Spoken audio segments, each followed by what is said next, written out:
Today we're learning some Torah teachings, various Torah teachings, like a collection.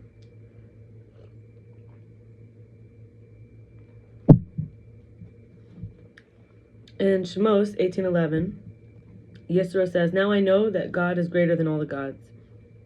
Yisro was interested in divinity. He tried to find godliness. He tried to find the true God, and he said it. That's from Shemos 18:11, Exodus. We have from Bava Basra 129a. One may retract his words if he's still in the midst of his declaration.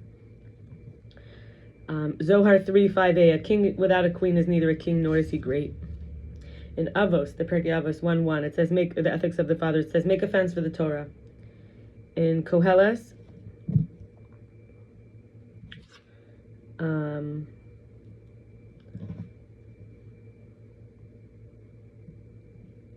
which is Ecclesiastes from King Solomon, it says, "The greater advantage of light that comes from the darkness." There is a greater advantage of light that comes from the darkness. The Lubavitcher rebbe shares that there's a possible interpretation a person has a choice whether to marry, but that it's determined from above who his marriage partner will be. In Yoma 38a, it says, "By your name you were summoned, and by your station you were placed. No person can touch that which is designed for his friend, nor can one's kingdom overlap the next by even a hair's breadth." In likutei maharan by Rabbi Nachman in 161, it says, "There exist famous leaders who are imposters, who cannot lead themselves, so how can they lead others?" And in shoftim, Judges 21:21 says, "You shall grab from the vineyards, each man his wife." The Lubavitcher rebbe says, if a person's intended doesn't reincarnate, he's coupled with a female incarnated soul who also doesn't have a partner. However, they do share closeness at their source, possibly according to his efforts. In bava metzia 30b, it says, "Why was Jerusalem destroyed? Because they pursued the letter of the law and didn't go above and beyond the letters of the law."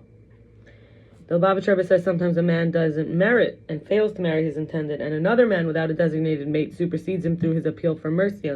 Nevertheless, he's granted a wife appropriate to his deeds.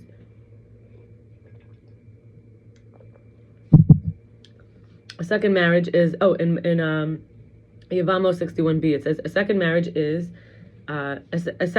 is a mitzvah even if one has already procreated, because as it says in bereishis, Genesis 2:18, it's not good for man to be alone. The Lubavitcher rebbe says if a man's soul undergoes a transformation and he's no longer the same person, he forfeits his intended and marries another woman. Rav says in chullin 106b, a person may wash both his hands in the morning and stipulated with regards to them to be as if washed throughout the entire day, as long as he keeps them clean and doesn't touch anything dirty. In berachos 6b, it says, "Whoever causes the bride and groom to rejoice merits Torah." In Avos, the ethics of the fathers 2:12, it says, "All your actions should be for the sake of heaven." In Mishlei, which is Proverbs 3:6 from King Solomon, it says, "Know him in all your ways." And in 1 Samuel 6:16, King David leaped and danced. And then in divre hayamim, the book of the Chronicles 13:8, it says, rejoicing, that King David was rejoicing before God with all his might, with songs and with harps, lyres, drums, cymbals, and trumpets. In Bikurim 3:3, as quoted by Rashi in the commentary on bereishis, Genesis 36:3, all the sins of the groom and bride are forgiven on their wedding day. Just as God, in bereishis Rabbah 98:3, regarding children, it says, just as God builds worlds, so too your Father builds worlds. Shkalim 2:5, our sages remind us, whoever cites a teaching in the name of its author should visualize that mentor standing before him.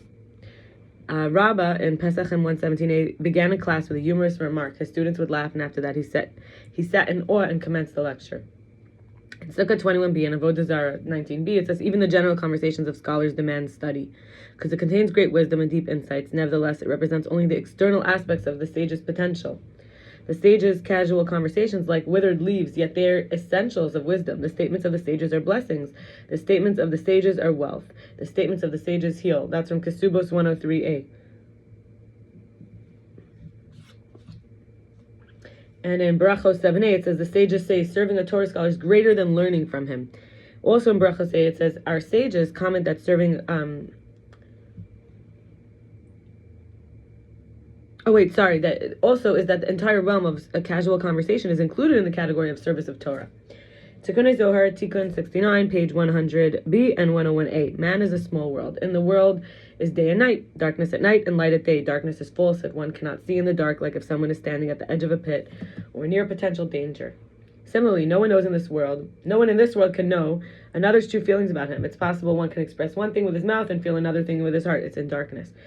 Someone could speak honoringly, affectionately, yet he hates the person in his heart. Next we have in Eicha, Lamentations 3:23. They are new every morning. Great is your faithfulness, regarding God. Yeshayahu 2:22, Isaiah. Before prayer, it's written about him.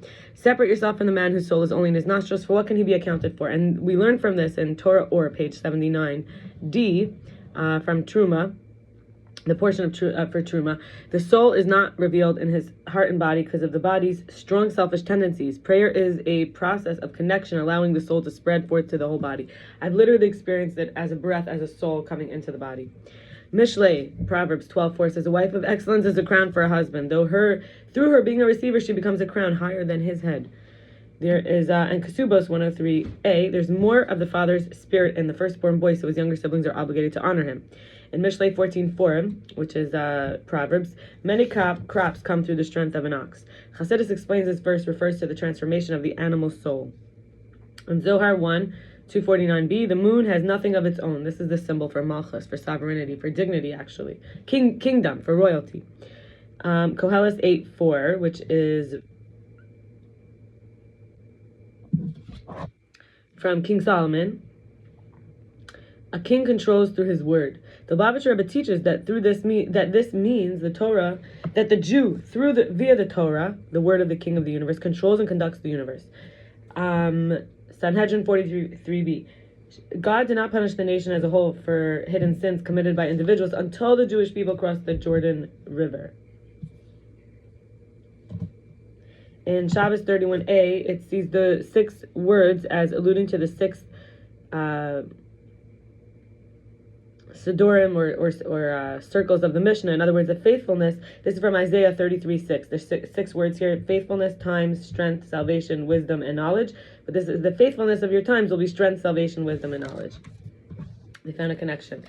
In every sadness there will be a prophet. That's from Proverbs 14:3. Sanhedrin 65b, number 17. Indeed, Rava created a man, a golem, using forces of sanctity. Rava sent his creation before Rabbi Zera. Rabbi Zera would speak to him, but he would not reply. Rabbi Zera said to him, this golem, you were created by one of the members of the group, one of the sages. Return to your dust.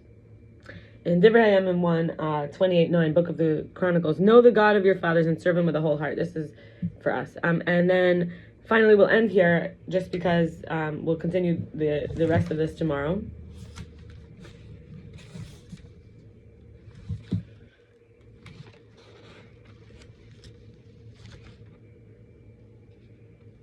We have almost 6 pages, and we're about halfway. Yeah, we've done about half now. Okay, so let a man who defied his colleagues' counsel marry a woman who defied her father's beliefs. That's from the Talmud Megillah 13a. All right, all the best. May the merit of this learning bring us clarity, humility, the gifts of our leadership, each one individually, and to be on the right schedule, to feel clean and lucid, and to connect with the true light, and in a spacious way, with a lot of love and tenderness, and with awe and humility. Not just humility, with awe and gratitude. All the best. Bye.